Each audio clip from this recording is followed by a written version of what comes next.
Welcome everyone. Question on inorganic chemistry. What happens when aluminium is heated with nitrogen? Aluminium plus nitrogen heat product. Choices are A. Al2N2, B. Al2N, C.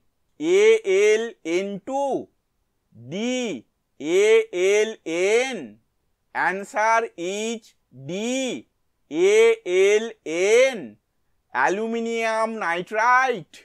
The complete balance equation of this reaction is 2Al plus N2 heat 2Aln. Thank you for watching this video.